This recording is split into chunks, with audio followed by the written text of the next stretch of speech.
എന്നാൽ നല്ലൊരു പച്ചടിയാണ് നമ്മൾ ഉണ്ടാക്കുന്നത്. നമുക്ക് ചെറിയ കുറച്ച് മാങ്ങ കിട്ടി. ഇത് പണ്ടത്തെ കടുക്കാച്ചി മാങ്ങയുടെയൊക്കെ ഒരു പുതിയ ടൈപ്പ് മാങ്ങയാണിത്. പണ്ട് കടുക്കാച്ചി എന്ന് പറഞ്ഞാൽ ഇതുപോലെ ചെറിയ മാങ്ങ ഉണ്ടായിരുന്നു. മാങ്ങാണ്ടി വരെ നമ്മുടെ വയറ്റിലേക്ക് ഇറങ്ങിപ്പോണ ടൈപ്പ് മാങ്ങയായിരുന്നു. കുഞ്ഞു കുഞ്ഞു മാങ്ങകൾ, പക്ഷെ നല്ല ചൊനയുണ്ടായിരുന്നു, ഭയങ്കര വാസനയാണ്. ഒരെണ്ണം താഴെ വീണാൽ തന്നെ ഒരു 50 മീറ്റർ അകലെ അതിൻ്റെ വാസന വരും. അതാണ് അതിൻ്റെ പ്രത്യേകത, കടുക്കാച്ചിയുടെ പ്രത്യേകത. പണ്ടുണ്ടായിരുന്ന മാങ്ങയാണ് കടുക്കാച്ചി, മൈലാപ്പൂ, അങ്ങനെയൊക്കെ ഒരുപാട് മാങ്ങകളുണ്ടായിരുന്നു. അതിനൊക്കെ നല്ല വാസനയാണ്. എന്നാൽ കടുക്കാച്ചിയുടെ തന്നെ ഒരു പുതിയ ടൈപ്പ് മാങ്ങയാണെന്ന് തോന്നുന്നു. ഈ ചന്ദ്രക്കാരനൊക്കെ ഇല്ലേ, ഏകദേശം അതുപോലുള്ളൊരു മാങ്ങ. എന്ന് വെച്ചാൽ പ്രത്യേകത എന്താണെന്ന് ചോദിച്ചാൽ, ഇത് പച്ചടി ഉണ്ടാക്കാനും അതുപോലെ തന്നെ കല്യാണ സദ്യക്കൊക്കെ മോരുകറി വെക്കാൻ, അതായത് കാളം വെക്കാൻ വേണ്ടിയിട്ടും ചോദിച്ചു വാങ്ങിക്കുന്ന മാങ്ങകളാണ് ഇതുപോലെയുള്ള ചെറിയ മാങ്ങകളൊക്കെ തന്നെ. അപ്പം ഇത് നമുക്കൊന്ന് കണ്ടിച്ചെടുക്കാം. തൊലി കളയാൻ പോയാൽ ഒരുപാടൊന്നും ഇല്ല, അതുകൊണ്ട് ഞാനിത് ഇങ്ങനെ കണ്ടിച്ചെടുക്കുകയാണ്. ഇന്നെന്താ ഇങ്ങനെ കണ്ടിച്ച് ചട്ടിയിലേക്കിടാം. അണ്ടിയോട് കൂടിയാണ് മാങ്ങ ഇടുന്നത്. അതുപോലെയുള്ള ചെറിയ മാങ്ങകളുടെ അതിൻ്റെ കണ്ണിയാണ്, കണ്ണിമാങ്ങ ഇടാൻ ഏറ്റവും ബെസ്റ്റ്. കാരണം നല്ല ചൊനയുണ്ടാവും. നല്ല ചൊനയുള്ള മാങ്ങകളാണ് കണ്ണിമാങ്ങ ഇടാൻ ഏറ്റവും ബെസ്റ്റ്. പണ്ടൊക്കെ 2-3 പേര് വട്ടം ചുറ്റി നിന്നാൽ പോലും എത്തില്ലാത്ത വലിയ വൻമരങ്ങളായിട്ടുള്ള മാവുകളുണ്ടായിരുന്നു. അതിൽ ഞങ്ങളുടെയൊക്കെ ചെറുപ്പത്തിലുണ്ടായിരുന്നൊരു മാവാണ് കടുക്കാച്ചി മാവെന്ന് പറയുന്ന മാവ്. ഒരുപാട് സ്ഥലത്തേക്ക് വ്യാപിച്ച് നിൽക്കുന്ന വലിയ മാവാണ്. ഇതൊരു രാവിലെയൊക്കെ ഒരു 2 മണി മുതൽ മാവിൻ്റെ ചുവട്ടിൽ ആൾക്കാരുണ്ടാവും. കാരണം കൊട്ടയായിട്ട് ഞങ്ങളൊക്കെ എല്ലാവരും വരുന്നതിന് മുമ്പേ പോയി പെറുക്കാൻ വേണ്ടി കൊട്ടയായിട്ട് പോകുമായിരുന്നു. എന്നൊക്കെ ഈ പാടത്തൊക്കെ കൃഷിയുള്ള സമയമാണ്. അപ്പം കൃഷി രാവിലെ കൊയ്ത്ത് പിടിക്കും. നേരം വിളക്കുന്നതിനൊക്കെ മുമ്പേ തന്നെ കൊയ്ത്ത് പിടിക്കും. അപ്പോൾ ആൾക്കാർ വരുമ്പോൾ അവരെല്ലാം പെറുക്കിക്കൊണ്ട് പോകും. വാരിയെടുക്കാൻ പാകത്തിന് മാങ്ങകളുണ്ടായിരുന്നു അന്ന്.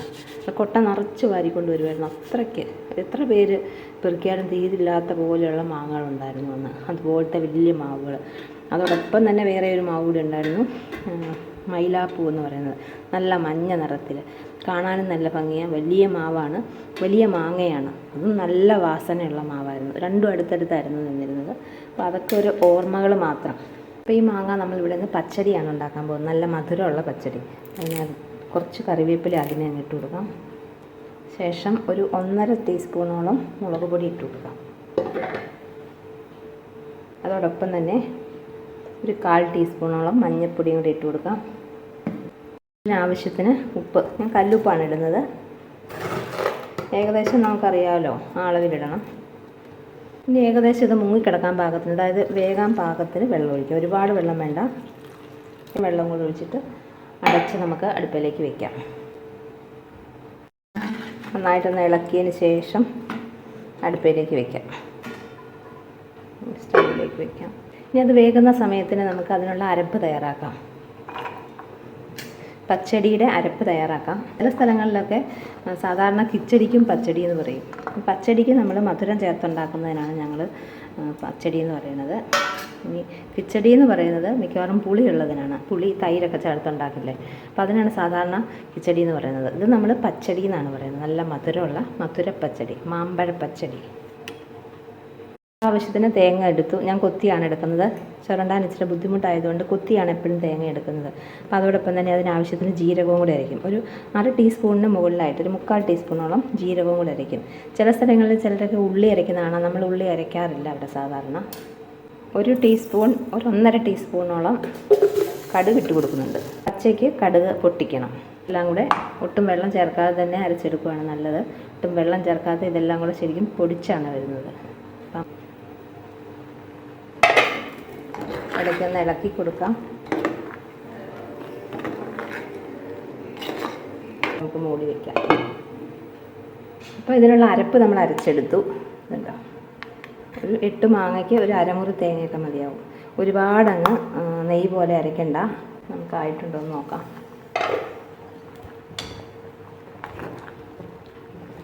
വെന്തിട്ടുണ്ട്. വെള്ളം കുറച്ചും കൂടി പറ്റാനുണ്ട്. ഇതോടൊപ്പം നമുക്ക് കുറച്ച് ശർക്കരയും കൂടെ ചേർത്ത് കൊടുക്കാം.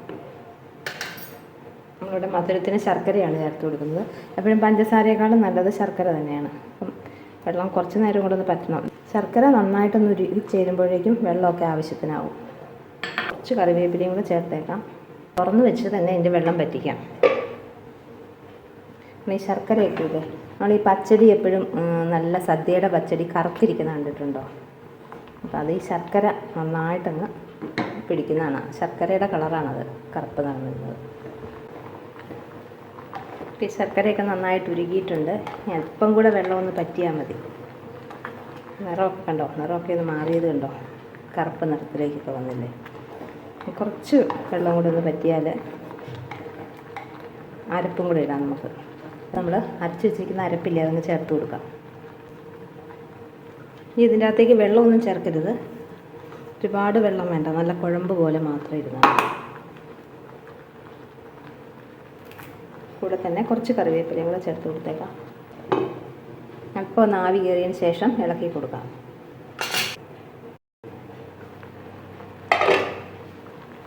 ആവി നന്നായിട്ട് കയറിയിട്ടുണ്ടെങ്കിൽ പതുക്കെ ഒന്ന് ഇളക്കി കൊടുക്കാം.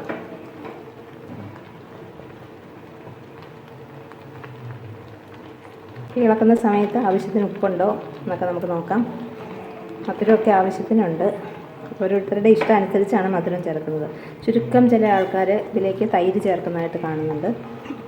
ഞാനിവിടെ തൈരൊന്നും ചേർക്കുന്നില്ല. ഇത് ഏകദേശം സദ്യക്ക് ഇതുപോലെ തന്നെയാണ് ഉണ്ടാക്കുന്നത്. സദ്യയുടെ പച്ചടി ഇങ്ങനെയാണ്. ഇങ്ങനെ കിടന്നത് നന്നായിട്ട് കുറേ നേരം കിടന്ന് കഴിയുമ്പോഴേക്കും വെള്ളമെല്ലാം പറ്റി നല്ല കറുത്ത് വരും.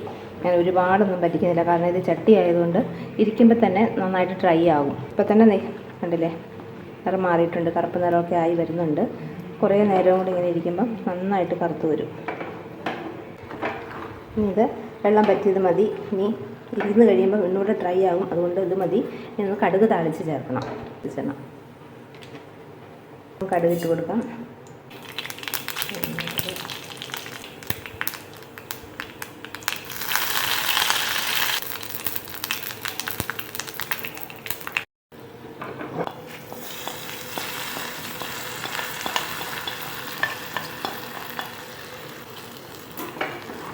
ഫ്ലെയിം ഓഫ് ചെയ്യാം. കടുക് താളിച്ച് ചേർത്തു, പതുക്കെ ഇളക്കി. ഇത്രയേ ഉള്ളൂ. ഇതാണ് സദ്യക്ക് സാധാരണ ഉണ്ടാക്കുന്ന പച്ചടി.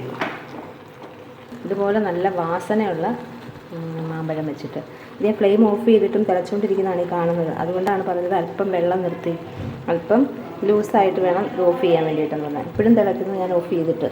അപ്പം ഇതാണ് പച്ചടി. ഇതിന് ഈ ചട്ടിയിൽ ഇരിക്കും തോറും കറുപ്പ് നിറം കൂടി കൂടി വരും. അതായത് ശർക്കരയുടെ ആ കറുപ്പ് നിറം കണ്ടോ. നല്ല അടിപൊളി പച്ചടിയാണ്. നമ്മളിപ്പോൾ എടുത്ത പോലത്തെ ചെറിയ മാങ്ങയാണ് ഏറ്റവും നല്ലത്. ഇതുപോലെ മാമ്പഴം ഉണ്ടാക്കണം എല്ലാവരും എങ്ങനെയൊക്കെയാണ് തയ്യാറാക്കുന്നതെന്ന് ദയവായിട്ടൊന്ന് കമൻറ്റ് ചെയ്യണം. അതുപോലെ വീഡിയോ ഇഷ്ടപ്പെട്ടിട്ടുണ്ടെങ്കിൽ ലൈക്ക് ചെയ്യാനും സബ്സ്ക്രൈബ് ചെയ്യാനും ഒന്നും മറക്കല്ലേ.